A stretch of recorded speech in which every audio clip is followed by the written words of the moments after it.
Baik teman-teman yang ngambil prinsip of practical of financial accounting, kali ini akan kita bahas terkait dengan rekonsiliasi bank. Nah, bicara rekonsiliasi, kenapa muncul rekonsiliasi? Karena kebijakan entitas mewajibkan atau membuat sebuah prinsip semua penerimaan kas perusahaan harus segera disetor ke bank. Nah, ini akan menimbulkan tentunya akan menimbulkan terkait dengan praktek-praktek akuntansi, sehingga ada salah catatkah atau memang belum dicatatkah, atau ketika pengeluaran dengan cek ada cek yang kosong atau cek yang ketika perusahaan harus tutup buku ada cek yang masih beredar belum dicairkan. Nah, itulah hal-hal nantinya yang memunculkan sebuah rekonsiliasi. Nah, ada kasus di sini ya terkait dengan rekonsiliasi ketika akan mencari atau membenarkan terkait dengan pencatatan perusahaan dan pencatatan bank terkait dengan rekonsiliasi, maka harus Anda melihat 3 hal data ya. Yang pertama adalah laporan bank atau rekening koran. Nah, seperti yang ada di layar ini ya, ada rekening koran laporan bank.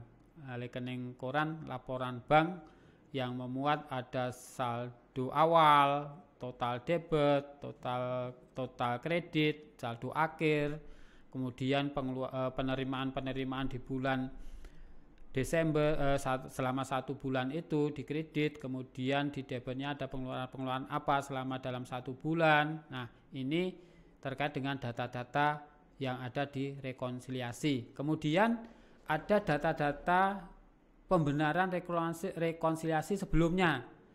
Karena apa? Karena memang ketika perusahaan melakukan pencocokan atau rekonsiliasi di periode berikut sebelumnya itu sebagai data awal di periode selanjutnya. Nah, ini ada catatan terkait dengan saldo yang benar baik bank maupun perusahaan. Ada rekonsiliasi bank periode sebelumnya atau bulan sebelumnya, sehingga ini data ini nanti akan kita pakai juga untuk melihat rekonsiliasi di periode berikutnya.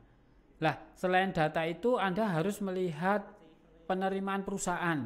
Nah, penerimaan perusahaan selama periode itu apa saja, dari mana saja, tanggal berapa saja dan berapa. Nah, ini pasti entitas akan memiliki catatan penerimaan kas sesuai dengan yang ada yang di layar ini. Nah, ini pun sudah kami unggah di grup ya. Nanti yang ngambil mata kuliah ini bisa cross check lebih lanjut. Kemudian ada buku register cek atau buku pengeluaran kas selama periode pencocokan atau munculnya rekonsiliasi. Nah, ada dibayarkan ya, ada tanggal berapa, kemudian nomor ceknya berapa, kepada siapa penerimanya, jumlahnya berapa. Nah, ini sesuai dengan data-data yang ada di sini. Nah, ketika Anda akan melakukan pencocokan atau terjadinya rekonsiliasi ini, maka harus Anda melihat dulu saldo bank. Saldo bank akhir periode di bulan Desember itu berapa?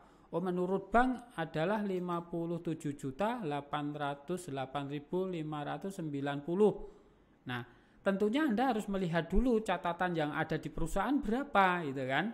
Nah, sehingga ketika akan mencari saldo ya, akan mencari saldo perusahaan dari mana? Nah, Anda harus melihat saldo awal. Ya, saldo awal yang ada di catatan sebelumnya. Oh, ini 30.200.240 diperoleh dari catatan rekonsiliasi sebelumnya.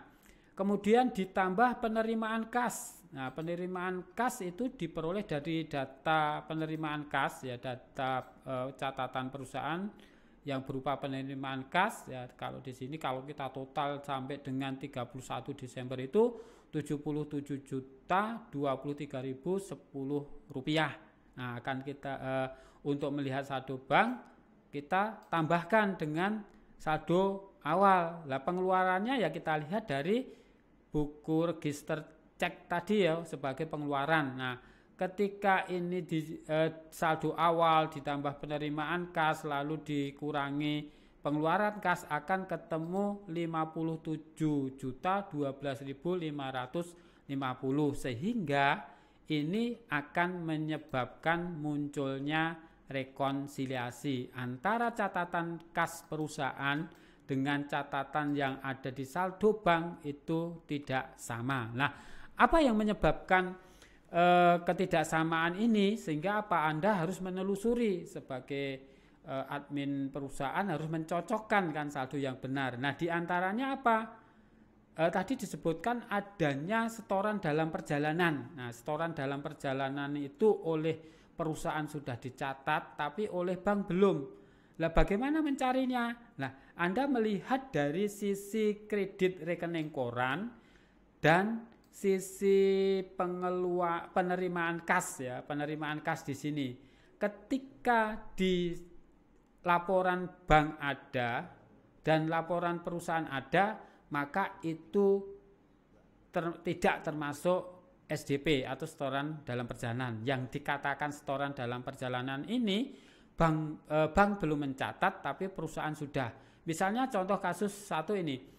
Setoran penerimaan kas tanggal 2 Desember dan tanggal 3 Desember sebesar 5 juta kalau kita total ini ya, kita blok kuning itu kalau kita total 5.325.000 oleh bank sudah dicatat di 3 Desember 5 juta. Nah, yang menjadi SDP ini kalau kita lihat di kasus ini adalah yang 30 sampai 31. Lah tentunya SDP dengan total ini ya. Lah, lalu bagaimana dengan cek beredar? Nah, ketika Anda akan mencari cek yang beredar atau cek yang masih beredar, di buku register cek itu ada dan di rekening koran debit ada.